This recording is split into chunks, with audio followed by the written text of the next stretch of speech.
say. JH, we are going to get right into the topic. So now we're going to do a little list on, and I wrote it up. How to carry yourself because it's a new career. It's a new career for you. And these are things that help me move forward. It helped my ex-wife move forward, my daughter, my son. Everybody does things differently, and this is just advice. When you step into a new job, obviously you're trying to make some form of impression. You're there to do your job. You're there to get it going. You're there to basically take those directions, show you there to,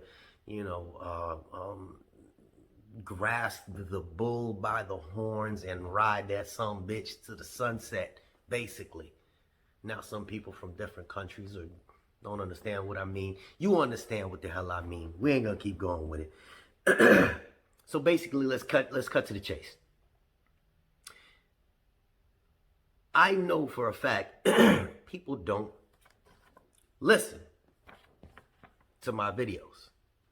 Some people will hear the words, but they don't listen. If you can do that with a video that's helping you get into the post office and you believe you're going to just wing it when you get to the post office, it ain't going to work like that. Because once you're there, you ask me some of the same questions that are in some of these videos that you've already seen. And you're like, well, I didn't know that. It's because you didn't listen. So that is one of the keys to making your first impression, is you got to listen. You have to take advantage of being that new person that's there. Act like you want to learn the ways of the post office. Listen. When people watching you and they say, oh, this person's actually listening, instead of engaging before you listen, because I be on the phone with people and I be trying to get my point across, but they be just rattling them out. They don't listen. You gotta listen. Listen. Okay? Get your information from just listen to the people around you. People will talk. Managers, horrible, but they speak. Listen. Got that? Listening is key. Ask questions. You know, some people say there is no dumb question unless you ask a dumb question. I don't know. Somebody gonna type that in the comment section, like, oh, you said it wrong. The only question that's not asked is a dumb question. And some of the questions y'all be asking me, I'll be like, what? It amazes some of the supervisors when you have courage to ask specific questions. Because if you're in a group and you didn't ask that specific question, they may turn around, and you've probably heard it, say, you know, that's a good question. I'm surprised nobody else has asked that. Ask those questions, because you need to know. In order to move forward in your job, you need to know. You have to have the courage to talk. So ask the questions.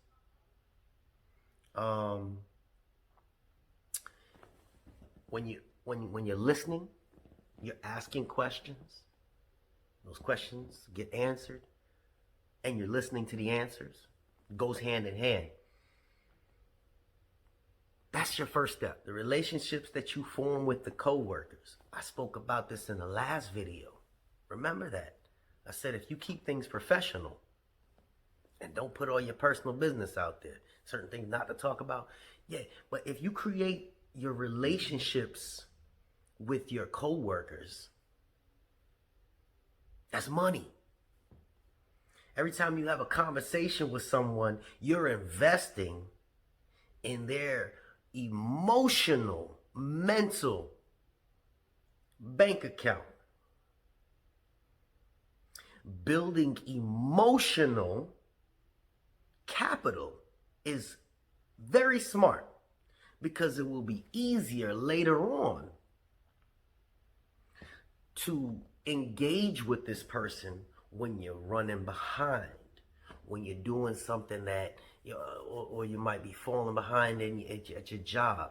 Me, for instance, there was times when I would just have basic conversations about everyday life outside, and hey, this is what we did, this is work, oh, this is my last job, so on and so forth, and we create a decent relationship. One morning, hey man, I'm running behind, listen, I just woke up late. Do me a favor. Can you hook up my truck to my trailer? I'll be there in 15 minutes. Oh man, no problem. No problem, Jay. We will take care of it for you. You've built that mental relationship because they know you good people. And you built that emotional relationship because you've engaged in decent conversation. Is any of that making sense? It will be less difficult when you need to, I would say ask for a favor, but you don't want to use people. So you have to learn how to give a little, take a little. It doesn't mean use, but your relationships are money in order to make that whole process work. Because when you create that relationship at that job, you're able to say, hey, did you hear anything about on the third shift that they're hiring or they're looking for a supervisor? Oh, yeah. I don't ever get to see that third shift. Anyway, you could give me the supervisor's number, and you feel comfortable enough with that person to talk to them, and they're actually going to go out their way and say, oh, man, yeah, Jeff's a good guy. Sam, Jeff's a good guy. He's on tour 1. He's thinking about coming down and be a supervisor. Can I give him your number? You created that relationship. It's different than the bullshit relationships y'all create. The professional relationship is one of your best relationships you're going to have, so long as you plan on staying at the post office for long term. Got that? Avoid using that word no. These things are easier said than done, but avoid using the word no. Because if people hear you say no is such a negative word. No, yet negative. No. Constantly using the word no is negative, and people will begin to formulate that opinion about you being negative. Man, they were asking me to do some the other night, and I was pissed. People that are watching this know me at the plant, and new people, and they know when my mood changes, and they were like, hey, we need you to just, because we ran out and this person didn't show up, can you possibly, and I bit my damn tongue. I just looked. The look said no, but it ain't come out of my mouth. I bit down on my tongue and did what I needed to do. Try to refrain from using the word no. Learn about the industry. All of you people who want to learn about your craft you're in, learn about the whole industry. I'm a truck driver. That's what I do. I know very little about carriers.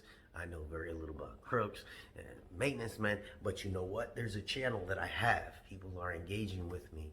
And because they're engaging with me, asking me these questions, I'm learning about this industry, on how this whole process mushes together and works, the intricate details behind this process. Learn about your industry.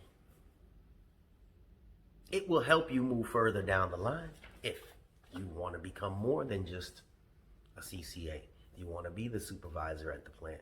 If you want to be the supervisor at your station. If you want to be the manager at your station. Learn about this industry. So you, the new people that are coming in, can start to help create some of that change we need inside this post office, because the managers there suck. And I know some of the managers that are watching this. You suck. You don't know your jobs. The job is based off of logistics, period.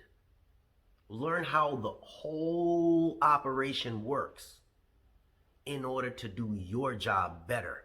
Don't just take a position because it was offered to you. I can't take a manager's position because I, again, don't know everybody else's. I know more than half them people that are managers, Because I talk to all the people. You guys see, I talk to these people. Anyway, get involved. Get involved if you can. I don't, but I'm telling you to. Get involved. If the employees have little get-togethers at the place and they got dinners, because they do that. They do their 4th of July barbecues at some places, and they just get involved. Show your face. Be a positive in all of the negative that goes with the post office. Crazy, right?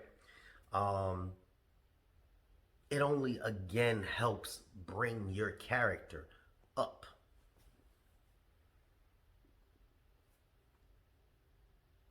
I invited about 5 or 6 people to go skydiving a couple days ago at my plant. Because again, that's what I like to do. They say don't talk about it, but that's just what I like to do. I know I spoke about that in my last video on things not to talk about. But because they saw it on my channel, the skydiving videos, everybody was like, hey man, you skydive. Yeah man, if you want to go, you know, you're more than welcome. We can make a date, you know, get a couple more people. So we got about 5 that are going. But that's called getting involved in basic things that really don't have a stigma besides, hey, that guy's a little crazy for jumping out of a plane. But that's, you know, that's just something that I do.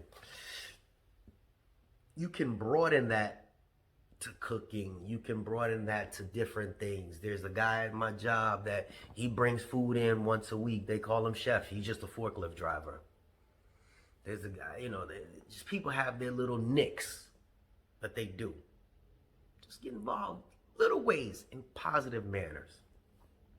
Don't be above anything. Everybody has a part of their job that they do not like, and successful people know how to get through this and be able to do what they really enjoy doing. Don't be do a CCA, hate casing, like delivering. CCA, like delivering packages, can't stand delivering door to door. What do you call it? Mailbox, curbside. Mail handlers love working on bundle sorters, but can't stand working on the dock because it's too cold. Mail handlers love working on the dock, but can't stand working on the bundle sorter because it's too repetitive. Don't be above anything else. Don't be above doing somebody else's job if you need to. Not to get a grievance against you, but don't feel like you're above anybody. Because when there's no mail handlers in the back, and I know some of you guys know this, I will walk my ass all the way around to the back and go get my mail. Push that right out. When there's forklift drivers and they'll hey man, I'll get it for you. Well, hey, it is what it is. But I will physically walk my ass back there and go get my mail. I'm not above anybody else in that plant. And truck drivers make more base model than, you know, base off of the rest of the people that work at the plant. They asked me to go and take garbage to the dump. That's what I do. I'm not above any other job. Don't think because, hey, you know, you're this or you were that before that you're above anything. Take that, what they call it, pride, and shove it up your ass, okay? Because the ones that are successful know every single craft. Don't be above anybody else. I sit there and yap about, I'm lazy, I don't do nothing. That's a joke. Anybody that knows what I do knows that I really grind. I do grind. And that's what I expect everybody to get in there. And I know when I talk to some of the people, I know that I know where you're going to be and where you're going to stay. And I know that there's some that are going to escalate. You got to get your mind right in order to go to the top. There's people that come at me straight up, hey, I want to be a supervisor. Well, what do you want to supervise? Do you even know how mail works? I barely know. How do you want to supervise? Dress for the job you want. Before I got work allowances, I was finding ways. CCAs, they have shirts at every station or some stations. Go get one of them shirts, 2 of them shirts, 3 of them shirts, bring it to the dry cleaner. They're used. Bring it to the dry cleaner. Dry cleaner's gonna freshen that thing up, damn near make it like new. Dress for your job. Don't sit there and just come in there bummy. I see some of the people, they looking like rag dolls. Rag dolls. Ladies, if you're working at the plant, I'd love to see y'all in tights, but Jesus Christ, come on now. You're not going to a strip club. You there to work. All right? You there to work. Dress for the job you want. If that's all you want to do is be seen, you're going to get looked at. Remember that. The way you carry yourself when you walk in that door, the image is the first thing that people will perceive and have that stigma about you before you even open your mouth. You could be the most intelligent person in the world, but what they see first is, oh, look at that guy, his pants hanging around his ankles. Jesus Christ. You might have just graduated Harvard. Oh, man, look at this. Whew, she looked like she's about to sleep with all the guys here. And she might have been just the most intelligent person. Dress for the job you want. Got that? This should be for any job. And do what's in front of you. Do the job that you have positioned in front of you. Does that make sense? If they present you with the job, don't worry about what somebody else is doing. What they tell you to do at that moment, and it sucks because they will bounce you around like a ping pong. Boom, boom, boom, boom, boom. Hey, we need you to do the rep plumps. Hey, we need you to run over here. Do what they present in front of you. Don't look over to the left and be like, she ain't, why am I doing more than this one? That's every day. I get the emails. Y'all can read the comments. I see 6 people not doing anything. I'm busting my ass 12 hours a day. And, hey, it happens. The CCAs, I've been out 6 times and one carrier only went out once. Do what's presented to you. I feel like that sometimes. I catch myself and I got to bite myself. Well, goddamn it, why Ron ain't got to hit this dude? Why wait? Come on now. Yo, I done did 3 routes already. Y'all got me going back. That's how I feel sometimes. But what they tell me to do is what I got to do. I'm only telling you this because I encounter it. I read the comments and I'm giving you some oomph to let you know that this simple truck driver can see it. So if I can see it, know that your managers are observing it as well. And if you don't want to be stuck in a basic situation, rise above that. Rise above that. Because it's up to the people that I am giving these words to possibly one day get into management and start helping change this grungy management structure that we have at the post office. These people that are lazy, these people that have gotten the money in their pockets and refused to help their fellow employees. All I'm saying is the way you carry yourself, how you present yourself, all of that mashed in together at this place. It is easier for me to say than for you to do. It's easier for me to say than for me to do, but together we can make it happen.